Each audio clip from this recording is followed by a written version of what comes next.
അസ്സലാമലൈക്കും. കണ്ണൂർ ഗ്രാമ കുക്കിങ്ങിലേക്ക് എല്ലാവർക്കും സ്വാഗതം. ഞാൻ ഇന്നിവിടെ നോമ്പിൻ്റെ സ്പെഷ്യൽ വിഭവമായ നല്ലൊരു കഞ്ഞിയാണ് ഉണ്ടാക്കുന്നത്, ജീരകക്കഞ്ഞി.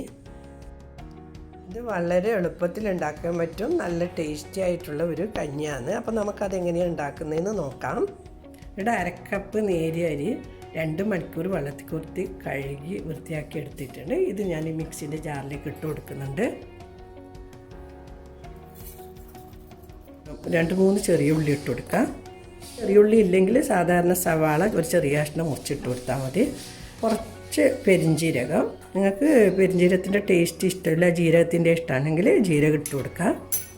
ഒരു ചെറിയ കഷ്ണം കറപ്പ, ഒരു കരാമ്പ്.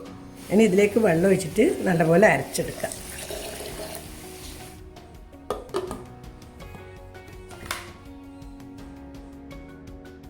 അരച്ചെടുത്തിട്ടുണ്ട്. ഇനി ഞാൻ കഞ്ഞിയൊക്കെ ഒരു പാത്രം എടുത്തിട്ടുണ്ട്, അതിലേക്ക് ഇത് ഒഴിച്ചു കൊടുക്കാം.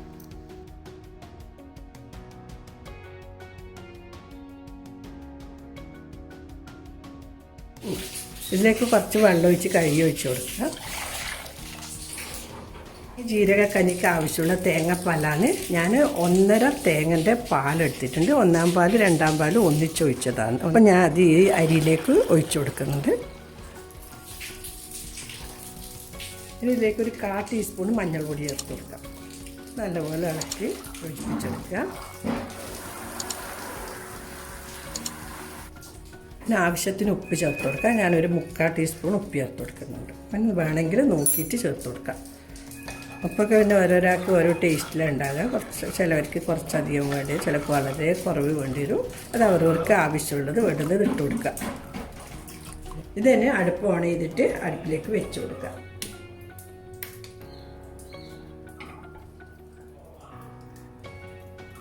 ഇത് അടുപ്പിൽ വെച്ച ഉടനെ തന്നെ ഇളക്കി കൊടുക്കണം, അല്ലെങ്കിൽ അരിയെല്ലാം പോയിട്ട് അടിയിൽ പിടിച്ച് കട്ട കിട്ടും.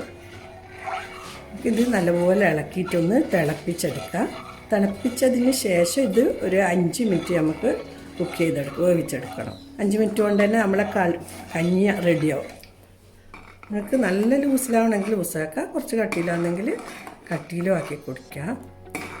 എന്നാൽ തിളച്ചതിന് ശേഷം ഒരു 3 മിനിറ്റ് വേവിച്ചെടുത്തിട്ടുണ്ട്. നല്ല കട്ടിയായി വന്നിട്ടുണ്ട്. ഇനി ഇതിലേക്ക് നമുക്ക് നല്ല തിളച്ച വെള്ളം ഒഴിച്ചു കൊടുക്കാം. എന്നിട്ടൊന്ന് ലൂസാക്കി എടുക്കാം.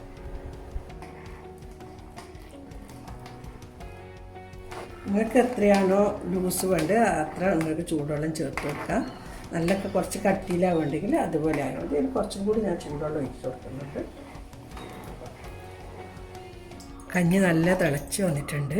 ഇനൊന്ന് തീ ചെറുതായി കൊടുക്കുക. ഇനി ഇതിലേക്ക് നമുക്ക് വേണ്ടുന്നത് കുറച്ച് നെയ്യ് ചൂടാക്കി ഒഴിക്കുകയെന്ന്. അങ്ങനെ നെയ്യ് ചൂടാക്കിയിട്ടുണ്ട്, ഇതിലേക്ക് ഒഴിച്ചു കൊടുക്കുക. നമുക്ക് ഇതിൽ നെയ്യിൽ കുറച്ച് ഉള്ളി മുറിച്ചിട്ടിട്ട് അങ്ങനെ ബ്രൗണാക്കി ഇട്ടിട്ട് ഒഴിച്ചു കൊടുക്കുക. ഞാൻ ഇതിൽ ഉള്ളി ചേർക്കുന്നില്ല, ഞാൻ ഉള്ളിയൊക്കെ അരച്ചിട്ടാണല്ലോ കഞ്ഞി ഉണ്ടാക്കിയത്. അപ്പോൾ ഇതിന് കൂടുതൽ ഉള്ളി വേണ്ടെന്ന് വിചാരിച്ച്. നല്ല നല്ല പെരുംജീരകത്തിൻ്റെ നല്ല മണം, നല്ല കഞ്ഞി റെഡി ആയിട്ടുണ്ട്. ഹെൽത്തി ആയിട്ടുള്ളൊരു കഞ്ഞിയാണ്. നോമ്പ് മുറിക്കുമ്പം ഇത് ഒരു ഗ്ലാസ് കുടിച്ചാൽ മതി, നമുക്ക് നല്ലൊരു ഉന്മേഷം കിട്ടും. നിങ്ങളെല്ലാവരും ഒരു പ്രാവശ്യം ട്രൈ ചെയ്ത് നോക്കുക. ഇഷ്ടപ്പെട്ടിട്ടുണ്ടെങ്കിൽ ലൈക്ക് ചെയ്യുക, ഷെയർ ചെയ്യുക, നിങ്ങളെ വിലപ്പെട്ട അഭിപ്രായം അറിയിക്കുക. ഇൻഷാ അല്ലാഹ് അടുത്ത തന്നെ നല്ലൊരു വീഡിയോ ആയിട്ട് കാണാം. Thank you.